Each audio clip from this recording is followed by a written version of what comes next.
Hello my dear students, today we will start a new chapter how do organism reproduce part 2.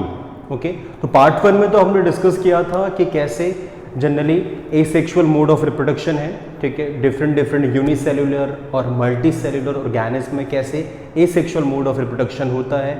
इस unit में हमने ये discuss करना है कि sexual mode of reproduction. Well as we all know कि in sexual mode of reproduction both the organism male and female are involved, right, and they are directly involved, and in sexual mode of reproduction there is a fusion of gametes.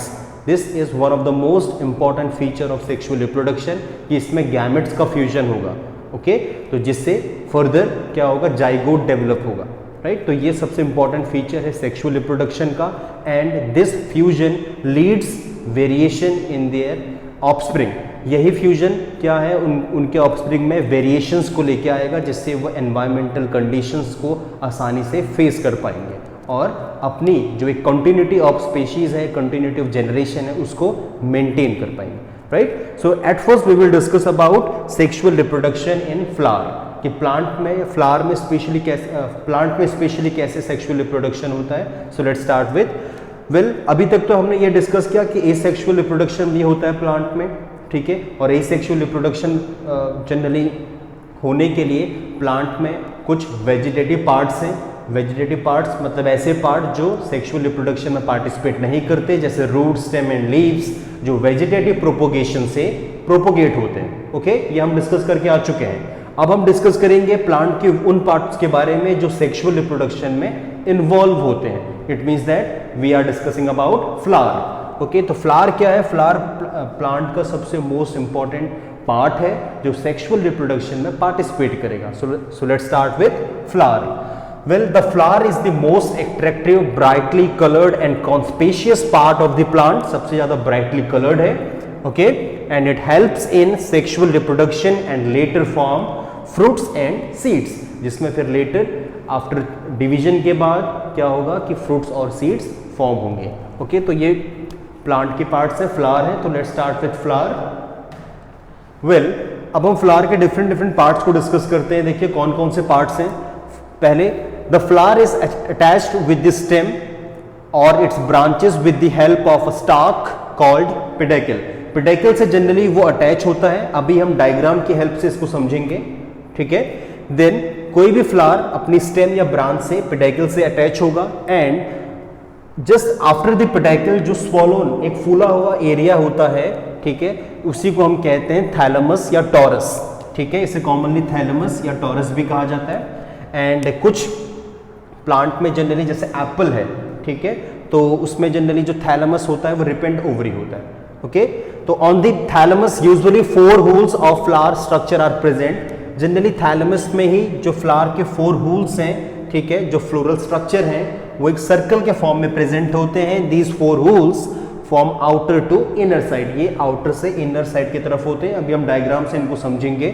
Out of this 4 holes means एक ring like structure जो है, इसमें से कुछ essential है और कुछ non essential है। ओके, जो होल जनरली एसेंशियल है वो जनरली आउटर पार्ट में होते हैं, जैसे generally calyx and Corolla.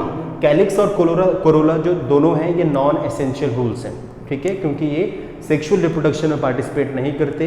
While androecium and gynoecium दोनों ही एसेंशियल होल्स हैं जो सेक्सुअल रिप्रोडक्शन में पार्टिसिपेट करते हैं। So let's discuss with structure of flower. देखिए फ्लावर का स्ट्रक्चर है, इसमें देखिए जो मैंने बताया पेडिकल एक ऐसा एक एरिया है जो जनरली फ्लावर को उसके ब्रांच से अटैच करेगा।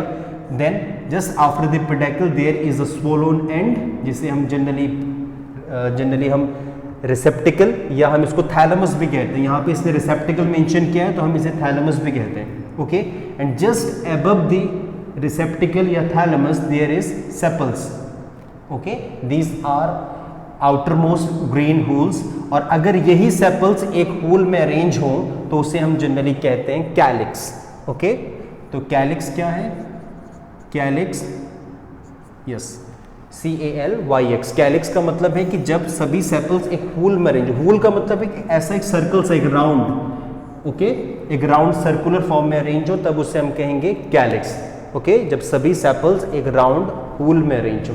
अब आप कहेंगे सर इसमें तो ऐसा कुछ नहीं दिख रहा, बिकॉज ये एक लॉन्गिट्यूडनल सेक्शन है, ये एक फ्लावर है हिबिस्कस, ठीक है, जिसे हम कॉमनली चाइना रोज कहते हैं, ये उसका लॉन्गिट्यूडनल सेक्शन है। इट मीन्स दैट लॉन्गिट्यूडनली इसे ऐसे कट किया गया है 2 पार्ट्स में, तो 2 पार्ट ये हैं, 2 पार्ट आगे सामने फ्रंट में। तो जनरली अगर ये अरेंज होंगे तो उसे हम कहेंगे कैलिक्स। कौन? सेपल्स। अगर सेपल्स एक होल में अरेंज होंगे तो वो कैलिक्स है। लेटर अभी हम 1 बाय 1 सभी पार्ट को डिस्कस करने वाले हैं। नेक्स्ट है पेटल्स। पेटल्स अट्रैक्टिव पार्ट्स हैं, ठीक है। अगर ये पेटल्स एक होल में अरेंज हो, जैसा कि इसमें देखिए दिख रहा है, एक होल में अरेंज है, एक सर्कल में अरेंज है, तो अगर ये एक होल में अरेंज हो तो उन्हें हम कहते हैं corolla, okay, right. Similarly there are male reproductive organs known as stamen, okay. अगर ये स्टेमन एक हूल में एक सर्कल में अरेंज हो तो उसे हम कहते हैं एंड्रोशियम, ओके। इसके डिफरेंट पार्ट्स को हम डिस्कस करेंगे लेटर। और ये है पिस्टिल, जिसे हम कहते हैं कार्पल, ओके। अगर ये पिस्टिल एक हूल में अरेंज है ऐसे सर्कल में तो उसे हम कहते हैं गाइनोशियम, जो फीमेल रिप्रोडक्टिव पार्ट है, ओके। तो अभी बेसिकली हम डिफरेंट कुछ पार्ट्स को डिस्कस कर लेते हैं, ठीक है। तो 4 एसेंशियल होल्स हैं फ्लावर के, 2 तो जनरली नॉन एसेंशियल हैं जिन्हें हम कैलिक्स और कोरोला कहते हैं, और 2 इंपॉर्टेंट एसेंशियल होल्स हैं androecium and gynoecium. Androecium male reproductive organ and gynoecium female reproductive organ. 1 by 1 हम इन सभी पार्ट्स को डिस्कस करेंगे आगे।